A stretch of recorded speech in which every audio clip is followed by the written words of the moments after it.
Oke, selamat pagi semuanya. Hari ini, Assalamualaikum warahmatullahi wabarakatuh. Waalaikumsalam. Waalaikumsalam warahmatullahi wabarakatuh. Pagi ini kita akan membahas setelah UTS tentang revenue management ya.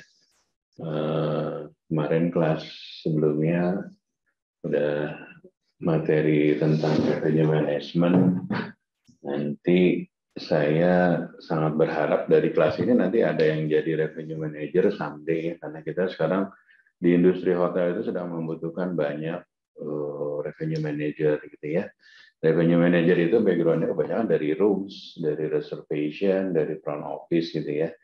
Cuman dia a little bit menyenangi Excel gitu ya untuk analisa segala macam.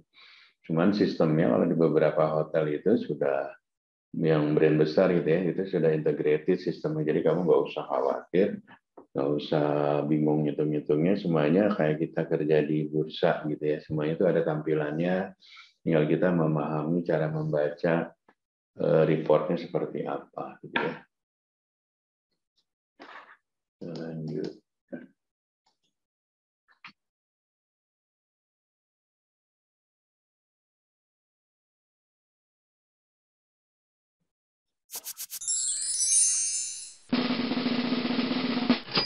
Nah, jadi dasarnya dari revenue management itu permasalahannya atau dia mengadop dari teknologi atau sistem kerjanya airline ya. Kalau di airline itu kan kamu kalau sistem booking tiket pesawat itu punya harga yang berbeda-beda ya. Jadi misalnya kamu hari ini kamu booking untuk the next Lebaran gitu ya. Harganya mungkin masih 1 juta gitu ya. Tapi once kamu itu mendekati ke hari hanya, harganya akan lebih mahal. Nah, itu namanya rate restriction ya. Nah, dari teknologi dari sistemnya airline ini, hotel pun melakukan perubahan ya di dalam sistem reservation-nya. Jadi dia menggunakan yang namanya revenue management. Jadi revenue management itu kita akan memanage gimana caranya meningkatkan volume penjualan. Memang secara ininya lebih banyak di rooms ya dibanding dari F&B ya. Sebentar ya. Jadi saya ngajar dulu ya.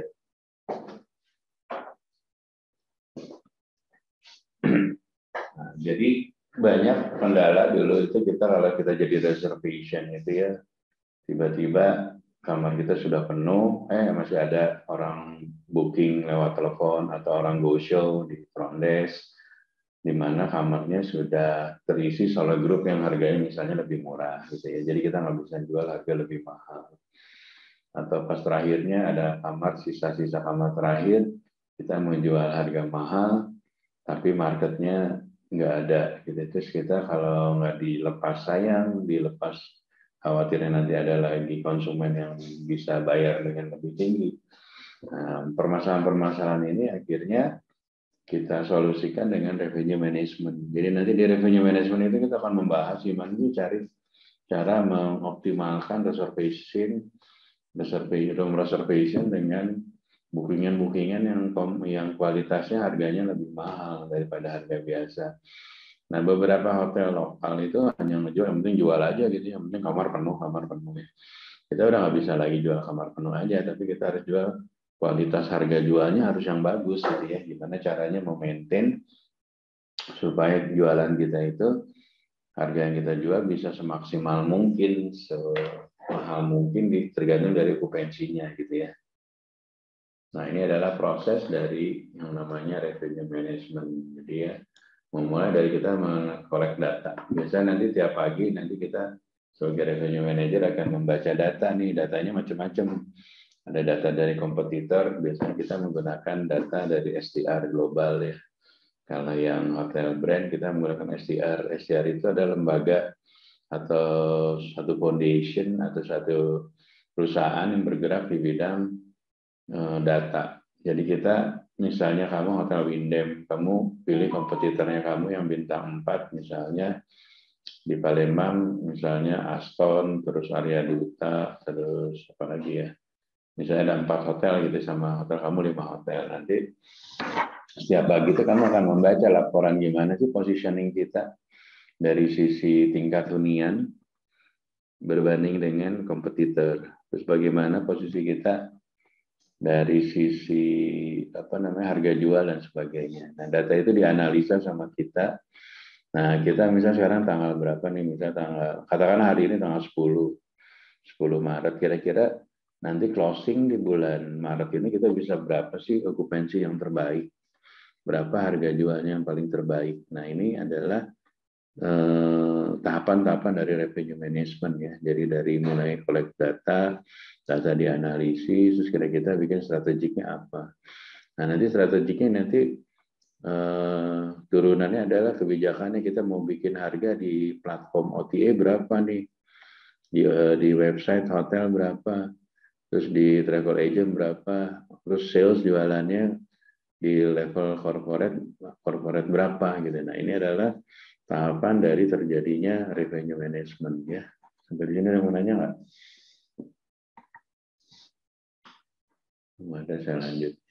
Nah, layering atau bagian dari revenue management itu 3. Yang pertama pricing ya. Pricing itu harga yang paling utama ya. Gimana kita cara bikin room rate sebagus mungkin, semahal mungkin dengan tingkat okupansi atau demand permintaan dari market yang berbeda-beda ya. Jadi kamu akan melakukan diskriminasi harga.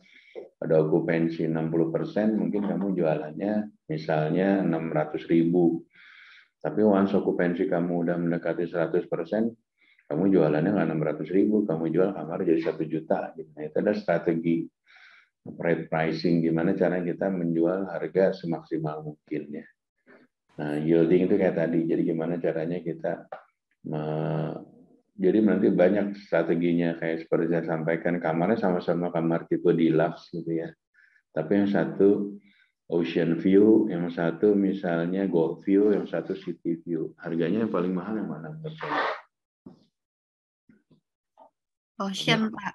Nah, gitu. Jadi dari kamar yang dengan tipe kamar yang sama, tapi view-nya beda, kita bisa bikin atribut ya. Atribut itu pembeda harga gitu ya.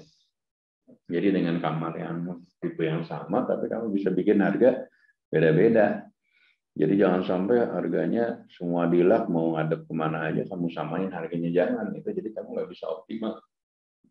Nanti biasanya kita setting harga di awal. Jadi yang ocean view harganya lebih mahal, atau gold view harganya lebih mahal, kalau city view lebih murah dan sebagainya. Nah, itu biasanya strateginya dibikin dari awal ya, sebelum hotel buka atau pas kita jalani revenue management, kita mulai bikin strategi harga. Dari strategi harga dan yielding itu nanti ditindaklanjuti dengan digital marketing. Nah, marketingnya jualannya nih. Nanti orang revenue management sama sales bilang, saya strateginya menjual di platform A segini, di OTA segini, misalnya di wholesaler segini. Nah, nanti ngomong sama orang digital marketing, nanti gimana cara bikin promosinya. Promosinya di platform, misalnya di sosial media, ya di IG seperti apa. Malah ada juga yang ke TikTok, tentang promosi hotel gitu ya. Terus ada juga yang ke Facebook, tapi Facebooknya Facebook yang corporate ya, yang untuk promotion bukan pribadi. Nah, ini adalah level hierarkinya terjadinya strategi revenue management itu dari situ, mulai dari harga, room rate, pricing, terus tadi kita bikin strategi yieldingnya, nah terus nanti metode menggunakan platformnya mau di mana. Misalnya kamu menggunakan sosial medianya pakai IG, nah IG itu mau dibikin di story kayak atau reel atau di whatever lah gitu ya. Tapi biasanya nanti tergantung dari materi dan kamu punya image kontennya gitu ya. Nanti biasanya kita, oh ini cocoknya pakai ini. Terus nanti kita bisa bikin juga waktu IG itu, kita mau capture market kita. Misalnya Palembang itu marketnya misalnya 60% datang dari Jakarta. Gimana caranya supaya IG kita itu bisa dibuka di market orang-orang yang Jakarta, waktu ngetik Palembang di database, di data big datanya, akan pop up muncul. Kalau orang yang sering nyari hotel, ya akan muncul gitu ya. Nah, itu adalah strategi kita. Nah, kita berbayar sama IG-nya. Gimana cara strategi meningkatkan penjualan itu ya. Di sini ada yang mau nanya nggak? Saya mohon izin Pak, saya mau nanya. Menurut Bapak, ada nggak sih hal yang harus dihindari agar si revenue manager ini bisa melakukan pekerjaannya dengan baik? Nah, yang pertama, nanti itu kita ada istilahnya room parity ya. Rate parity itu, jadi kalau kamu bikin strategi harga itu, harus tidak melakukan harga yang sama di semua platform. Gitu ya. Misalnya kamu bikin harga di Traveloka, harga kamar di Las kamu misalnya 800.000 gitu ya. Nah, semua platform OTA harus sama tuh. Jadi di Traveloka 800, di Tiket.com 800, di Blibli dan yang lain-lain harus 800. Itu namanya parity. Jadi kita memberikan harga yang fair ke semuanya. Nah, mengenai nanti kalau kamu suka lihat nggak di Traveloka suka ada cashback. Cashback itu adalah bagian dari strateginya masing-masing OTA. Jadi harga dari kita ngasih 800, dia mungkin sama dia kan dari 800 itu kita ngasih komisi misalnya 20%. Misalnya masuk ke kitanya 750 misalnya, 750. Dia berarti dapat margin 50. Nah, dia supaya laku mungkin margin dia dikecilin. Dia yang 50.000 haknya dia balikin lagi ke konsumen gitu. Jadi kalau kamu suka ngalamin nggak di Traveloka kamu beli harga, ya udah dapat harga terus kamu dapat diskon lagi. Nah, diskon itu bukan dari hotel, diskonnya dari OTA. OTA ngurangin dia punya revenue-nya karena dengan harapan volumenya besar gitu ya. Nah, itu adalah salah satu strategi. Jangan sampai kamu yang jadi yang downs-nya itu yang nggak boleh dilakukan adalah kamu bikin harga yang beda-beda gitu. Di website misalnya lebih murah, pasti nanti komplain nanti OTA-nya. Ya nggak akan laku dong OTA-nya, ya nggak? Gitu. Jadi itu yang harus dihindari yang sisi pertama. Terus yang kedua juga tergantung dari model kamu punya ininya ya, model apa sih namanya? Reservation sistemnya ya. Sekarang udah kita menggunakan 360 ya, 360. Jadi kamu mau booking itu langsung ke kamar yang dituju. Misalnya kamu mau check-in di kamar 305 Ocean View. Kamu tuh udah bisa ngeliat tampilan kamarnya seperti ini gitu. Jadi what do you see, what do you get, nanti apa yang kamu lihat di situ sama yang didapetin di mana. Waktu kamu check-in kamarnya sama. Nah, yang jadi problem kadang-kadang, nah itu membutuhkan banyak image ya, banyak gambar karena masing-masing kamar kan beda kan ininya, view-nya dan segala macam. Nah, ini jangan sampai kamu image-nya view-nya ke ocean tapi pas actual-nya ternyata ada pohon jadi orang nggak langsung lihat ocean-nya tapi ketutupan pohon atau rumput dan sebagainya kayak gitu-gitu. Berarti kamu harus maintain di marketingnya juga, di website foto-fotonya itu harus di maintain. Jadi kita nggak bisa sekali foto simpen di Agoda gitu, enggak. Kadang-kadang sama Agoda juga suka image-nya dihilangin supaya apa? Supaya kamu bisa maintain, supaya terus di taking care gitu. Kamu punya apa namanya hotelnya di dalam aplikasi Booking.com atau Traveloka dan sebagainya. Ya. Jadi yang pertama yang pasti room parity itu, parity roomnya harganya harus sama. Terus image pastikan image-nya up to date ya, jangan sampai image-nya hotelnya masih zaman pre-opening masih bagus, pas actual-nya kamu datang zonk gitu ya, kamarnya jelek segala macam. Jadi antara gambar dengan actual-nya ternyata jauh. Nah, makanya sekarang itu modulnya kita menggunakan enhanced reservation ya. Jadi kita pakai 360, kamu yang check-in itu akan mendapatkan kamar sesuai dengan kamu pilih gitu ya. Gitu ya, Felis. Baik, terima kasih Pak Dino. Ada lagi yang mau nanya, Mas? Nah, kalau nggak ada, ini adalah tipe-tipe rate di dalam hotel, room rate ya. Jadi kalau kamu sudah pernah diajarin, jadi rate yang pertama, rate induk di dalam hotel itu namanya publish atau rec rate ya istilahnya.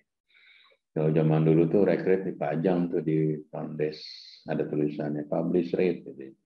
Publish rate ini berhubungan dengan waktu kita bangun hotel. Ingat yang di studi kelayakan yang saya ceritain, investasi satu kamar misalnya, satu kamar itu investasi 1 miliar gitu ya. Supaya balik modal di tahun ke-10, maka dengan okupansi 60 di Palembang, maka saya harus jualan misal harganya 1 juta. Nah, 1 juta itu adalah sebagai publish-nya. Jadi yang pertama kamu tentukan publish rate-nya atau rec rate-nya. Dari situ kamu tinggal ngasih diskon aja turunannya. Jadi corporate rate misalnya 30% atau 40% dari publish rate. Kalau di sini 1 juta, berarti corporate rate berapa? Kalau 40% dari 1 juta berapa corporate rate-nya? Jadi ini 1 juta publish-nya. Kalau corporate rate itu 40% diskon dari publish. Kalau di sini 1 juta, berarti di corporate rate harganya berapa? 400.000 ya, Pak? Enggak dong, 1 juta dikurang 400. 600. 600. Nah, ya. Jadi cara bikin rate itu seperti itu. Yang pertama kamu tentukan publish rate-nya dulu. Nanti turunan ke bawahnya itu tinggal main diskon. Biasanya corporate misalnya 40% gitu ya. Terus nanti group rate misalnya karena dia seri, sering datang segala macam, diskonnya lebih gede, misalnya 50% segalanya. Kalau ad hoc, ada yang tahu nggak artinya ad hoc rate? Ada yang pernah diajarin nggak? Apa yang namanya ad hoc rate? Ada yang tahu nggak? Pernah, Pak. Kayak penawaran yang hanya sekali aja dia, Pak. Ya, good. Misalnya kamu di Palembang, Windem, di Jakabaring ada lomba sepak bola gitu ya, tiba-tiba grup yang sudden event, harga kamu kamarnya 800.000 per malam satu kamar, tapi ini saya bawa grup, kamar saya perlu 100 kamar, tapi saya nawar ke kamu, saya punya budgetnya 600, kamu ambil atau enggak? Okupansi kamu baru 40, kamar kamu 200 unit, kamu ambil enggak? Harganya lebih murah 200.000, tapi saya ngasih volumenya 100 kamar, kamu ambil atau enggak sebagai reservation? Nah, kalau kita ambil, kita menggunakan namanya ad hoc rate. Jadi kita bikin perjanjian, oke Pak, saya kasih ad hoc ya, cuma satu event ini aja. Nah, yang jadi problem adalah banyak sales menggunakan ad hoc ini dipakai berulang-ulang, nggak boleh. Namanya juga ad hoc. Ad hoc itu kan harga pada kejadian itu, pada sudden event itu aja. One time rate gitu ya. Ini namanya ad hoc. Kalau group rate, kalau kamu misalnya ada grup-grup yang kalau ke Bali itu misalnya banyak orang-orang dari Jerman, dari Rusia yang grup yang series gitu ya. Dia sering datang, biasanya grup leisure itu namanya. Nah, nanti kita akan contracting tuh selama 1 tahun misalnya rate-nya ya harus lebih murah dari corporate misalnya. Karena dia akan rutin selama 1 tahun tuh sebulan ada grupnya misalnya 20 kamar, 30 kamar, dan sebagainya. Nanti tergantung dari kontraknya kamu. Ini beda nih. Ini khusus rate sendiri untuk grupnya. Nah, kalau yang paling sering dipakai ke sehari-harinya ini namanya bar rate. Ada yang pernah pakai bar rate nggak selama training? Tahu nggak bar rate apa artinya? Ada yang tahu nggak bar rate? Best available rate, ada yang tahu nggak? Jadi bar rate itu gini, kalau kamu lagi di front office ya, kamu nanti dikasih restriksi atau kebijakan sama FOM kamu. Kalau pas okupansinya di bawah 25%, kamu pakai bar 1. Misalnya bar 1 harganya 600 gitu ya. Bar 2 naik lagi di 700, bar 3 800, 900, sejuta gitu ya. Jadi waktu okupansinya naik, harganya naik gitu ya. Nah, ini namanya diskriminasi rate itu ini. Nah, biasa kamu nanti dikasih bar 1, bar 2, bar 6. Biasanya kalau kamu cuma dikasihnya misalnya dikasihnya di bar 5 sama bar 4 gitu ya. Kan harganya yang paling mahal. Tapi misalnya kamu ada tamu bawa kamar 10, ditawarin harga bar 4, dia nawar. Terus kamu minta kebijakan ke front office manager kamu. Nah, front office manager punya kebijakan di bar 3 gitu ya. Ini bar 2, bar 1 biasanya GM gitu ya misalnya. Nah, nanti kamu tinggal propose, Pak, ini ada grup sayang kalau lepas, tapi dia budgetnya segini, bisa nggak masuk ke bar 3 gitu. Nanti kamu minta approval, baru harganya bisa dirubah gitu ya. Di sini ada yang mau nanya nggak? Boleh Mbak. nanya, Pak. Mau nanya, Pak. Oke. Tadi kan ada grup rate, Pak. Kalau yang saya tahu dari saya training itu kan grup rate itu pasti berbeda-beda tergantung grup atau perusahaan yang ditawarkan. Itu tuh alasannya kenapa ya, Pak? Perbedaan tersebut tuh tergantung apa gitu, Pak? Pertama volume.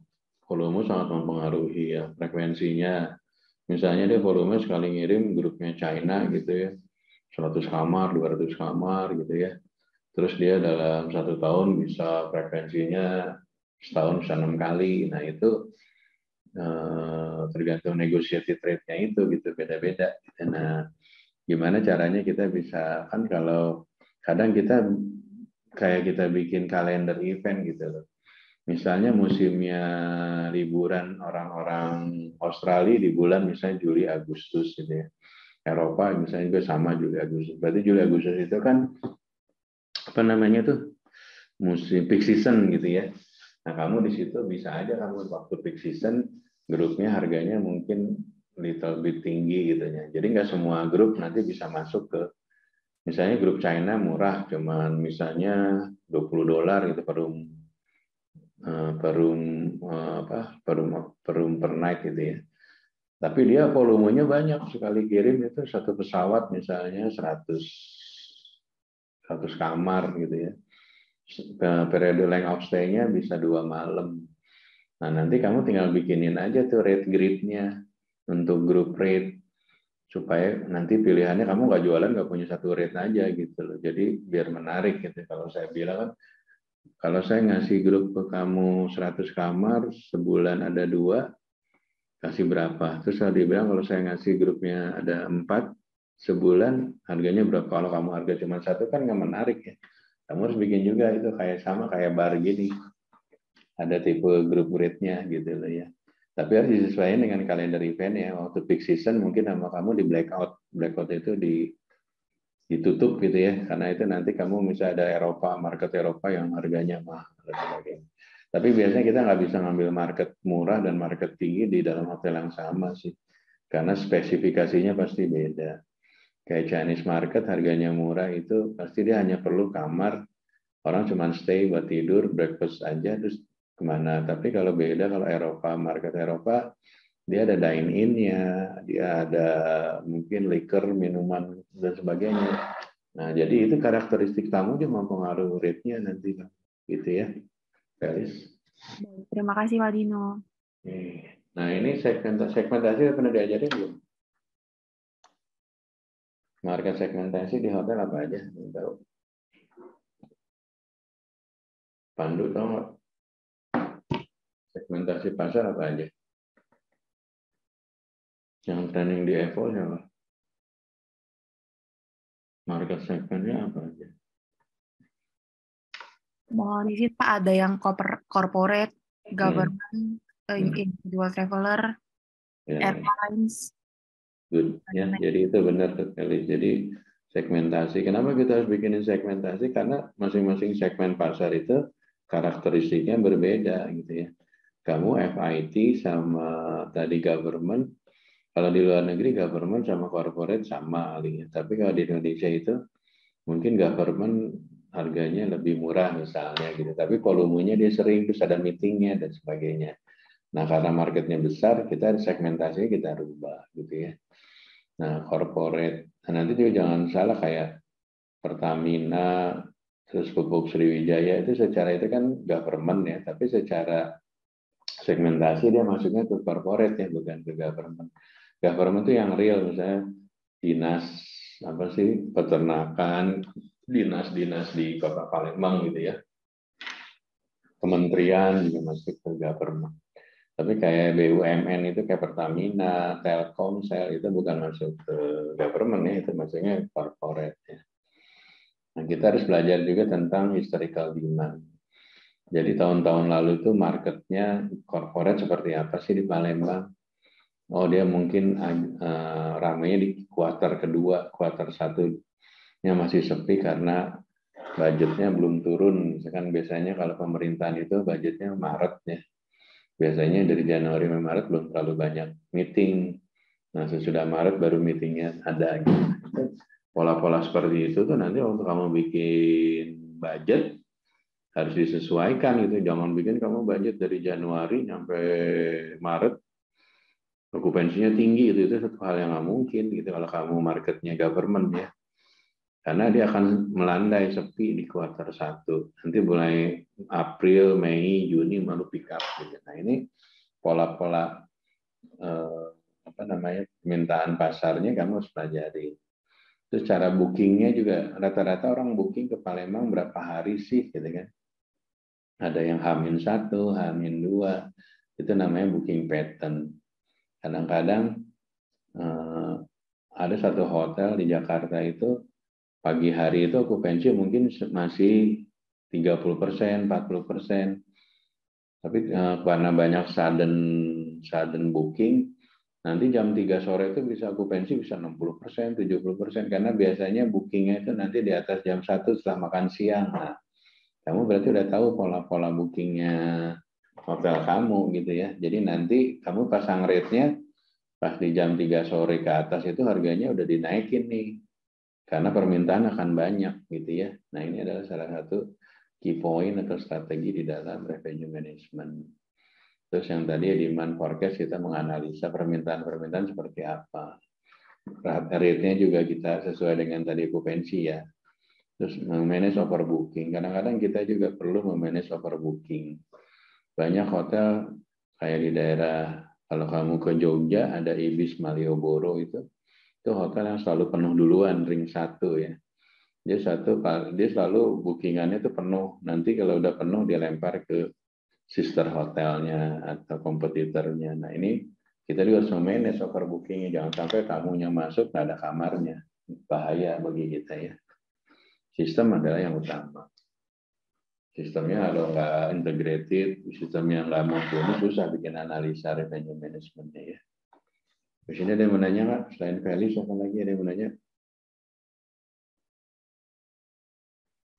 Oke, nah impact dari kita punya forecasting yang jelek itu nanti revenue kita nggak akan maksimal gitu. Kita nggak tahu di hari-hari apa akan peaknya, di jam-jam berapa akan peaknya. Jadi strateginya maksudnya strateginya asal aja gitu. Beda kalau kita udah tahu trennya seperti ini, length of stay seperti ini. Biasanya bookingnya itu mulai dari Selasa, Rabu, Kamis, Jumat, Sabtu agak menurun. Nah, itu strateginya kamu mengikuti dengan tren-tren pola bookingnya yang ada gitu ya. Gimana caranya supaya maksimal. Nanti jangan sampai kamu giliran okupansi lagi bagus di Palembang, kamu jual harga murah. Ya kamar penuh, tapi kamu nggak maksimal jualannya. Jadi gimana caranya waktu market permintaannya demand-nya lagi tinggi, kamu harga harus sebagus mungkin, semahal mungkin, gitu ya. Ini adalah faktor-faktor yang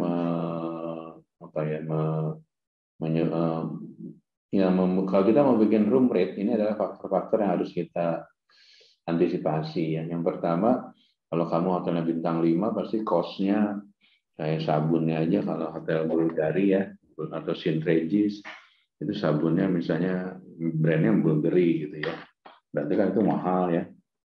Kamu nggak mungkin jualannya di bawah 1 juta gitu kan. Rata-rata bintang 5 kamu lihat di Jakarta 3 juta, 5 juta semalam gitu ya.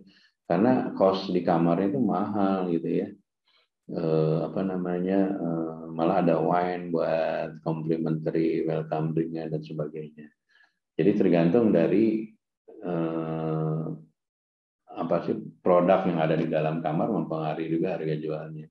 Kalau kamu hotelnya Amaris ya karena di kamar cuma kosong nggak ada apa-apa, kosnya murah, paling biaya mahalnya apa ya, biaya housekeepingnya, terus listrik gitu kan nggak terlalu tinggi gitu ya. Jadi kamu bisa jualnya murah karena costnya nggak terlalu gede ya untuk di kamar.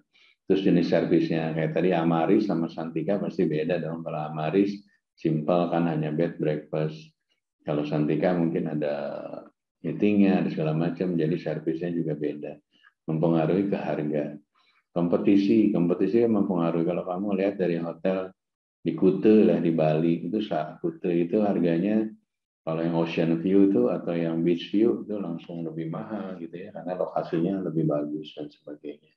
Target pasar itu mempengaruhi. Kalau market kamu marketnya banyak, ya kamu harus bisa bersaing dengan kompetitor ya. Kadang-kadang gimana dari target yang banyak itu kita ngambil market yang harganya paling bagus dan sesuai dengan market kita gitu. Jangan sampai hotel kamunya konsepnya butik tapi yang datang backpacker kayak gitu. Nah ini strategi-strategi yang harus kamu bikin di revenue management gitu ya. Ada yang mau nanya Pak? Ini adalah 7 cara mengetahui target pasar kita ya. Memang kita harus banyak melakukan analisa. Jadi hotel kita analisa nih, kira-kira market kita tuh siapa sih? Rata-rata 60%-nya datangnya dari mana? 30% datang dari mana? Sisanya datangnya dari mana? Nah, kalau udah kita bisa mapping, ternyata market kita banyaknya government. Kalau government apa sih yang dia butuhkan? Pasti smoking room ya, kalau banyaknya sih orang government. Nah, kalau kamu problem kamar kamu semuanya non-smoking, itu menjadi problem tuh. Kadang-kadang kan tamunya, saya nggak senang stay di sini, nggak bisa ngerokok gitu kan ya. Karena kalau ngerokok kan sprinklernya bunyi atau alarmnya bunyi dan sebagainya. Nah, berarti harus di-adjust gimana caranya ya supaya dapat market government, tapi safety hotel kamunya tetap terjaga. Mungkin kamarnya alarm tetap ada, tapi modelnya yang memang smoking area, jadi exhaust-nya kuat, jadi sehingga asapnya nggak bisa menimbulkan alarm dan sebagainya ya. Terus kira-kira kepentingannya kalau orang government apa aja ya selain meeting, ya sama ada laundry-nya, berarti laundry-nya kita harus cari laundry yang bisa ekspres segala macam. Nah ini adalah cara-cara kita mengetahui profil dari market kita gitu ya. Ada yang pernah training di reservation nggak? Pernah Pak, sebentar. Oh di mana dulu? Di Hermitage Pak. Hermitage, kamu lupa ya Hermitage. Nah, ini adalah reservation ya. Tipe dari reservation itu ada 3 ya, tentatif, confirm, sama waitlist. Nah, tentatif kalau belum confirm atau belum payment ya. Kalau yang confirm berarti biasanya udah ada guaranteed payment-nya. Ada juga yang nggak non-guaranteed tapi ada GL-nya, at least dia udah biasa nginep gitu ya. Nah, jadi gimana cara kita memanage reservation ini supaya semua dari reservation ini menghasilkan tamu jadi stay gitu. Jangan sampai ngakunya confirm ternyata cancel. Kira kita nggak bisa ngisi lagi karena waktunya udah mepet, udah malam gitu. Gimana cara memanage reservation? Ini adalah hal yang penting nih. Banyak beberapa reservation ini salah. GL-nya tanpa laundry, tiba-tiba ada laundry nggak dicas sama anak EPO karena anak reservation-nya nggak nyantuminnya misalnya laundry included gitu.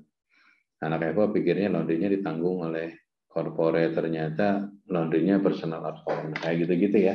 Jadi harus dipastiin ini juga jangan sampai nanti problem waktu ditagih sama accounting tamunya komplain, saya karena nggak ditagih kenapa gitu kan, atau si perusahaannya ini harusnya bayar personal sedangkan orangnya kayak Pertamina tuh suka bikin event tapi yang datang mungkin nggak dari Pertamina Palembang aja, dari Pertamina Papua, Pertamina Sulawesi dan sebagainya. Waktu ternyata salah bikin reservation-nya, kejadian pas di billing terus minta direvisi karena ternyata ini harusnya dibayar oleh masing-masing personal, tapi sama si Evo karena baca reservation-nya di billing ke company langsung di billing aja semuanya kayak gitu ya. Jadi hati-hati, pastikan reservation-nya sesuai dengan guaranteed letter atau sesuai dengan komitmen bersama antara bookers dengan hotelnya. Ini proses dari reservation ya, mulai dari bisnisnya masuk, misalnya corporate, FIT dan sebagainya, dia berkomunikasi lewat hotel, bisa menggunakan platform. Terus sekarang udah nggak banyak juga yang menggunakan udah platform pakai mobile ini ya, mobile reservation, jadi dia tidak ada komunikasi secara verbal ya, Tapi ada juga yang masih manual, jadi si sekretaris yang booking ke hotel dan sebagainya. Nah, nanti reservation ini akan diterima, terus dibikin konfirmasi untuk memastikan lagi ke kliennya, terus kalau ada perubahan dan sebagainya. Nah, proses ini akan mempengaruhi juga yang tadi ya, dari tagihannya menjadi beres atau nggak beres. Dari situ juga bisa membuat kita tamu nyaman atau tidak nyaman. Biasanya kita konfirmasi ke tamunya bahwa nanti tanggal misalnya minggu depan Bapak akan check-in di hotel kami Palembang, cuacanya seperti ini, tempat-tempat kan kuliner di mana. Nah, itu informasi-informasi itu dibutuhkan supaya kita sama tamu engage ya, kita sama tamunya lebih nyaman gitu, karena dengan gitu kan nanti akan memberikan positive feedback bagi hotel kita gitu ya.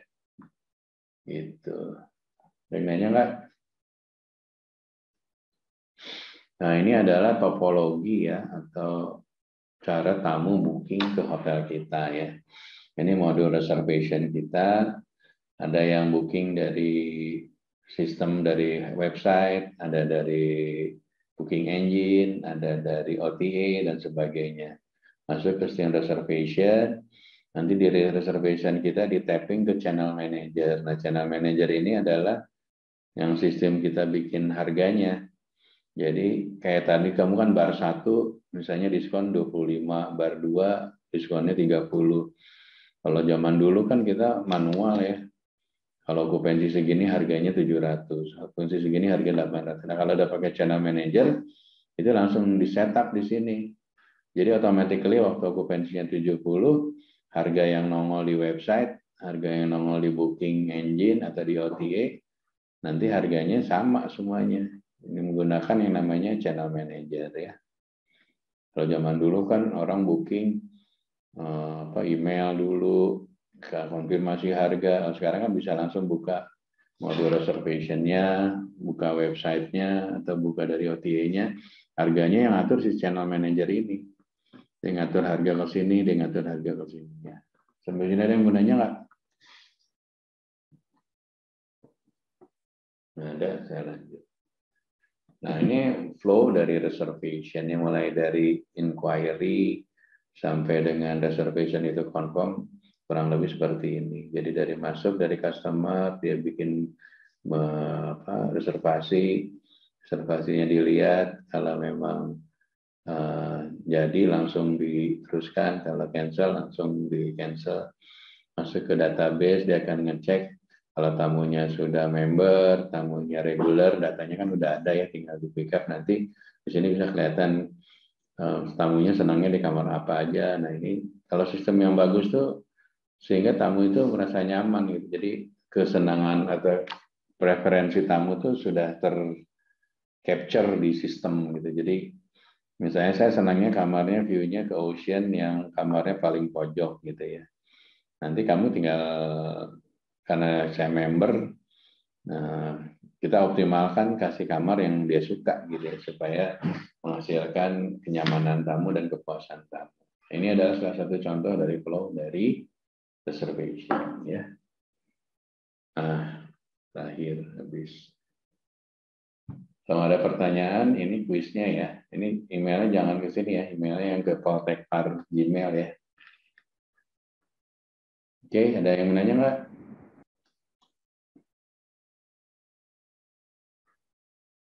Ketua kelasnya itu kamu ya, Felis, siapa ketua kelasnya?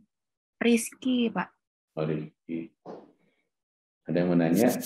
Kalau nggak ada, bisa difoto buat bukti kehadirannya siapa? Bisa bantu? Saya aja, Pak. Mengambil sebentar.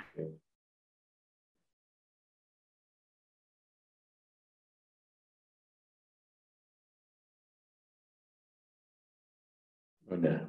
Sudah, Pak. Ya, thank you ya. Nanti materinya saya kirim. Yang nggak hadir, nanti tolong di WA ya ketua kelasnya. Baik, Pak. Thank you. See you next week. Terima kasih, Pak Dino.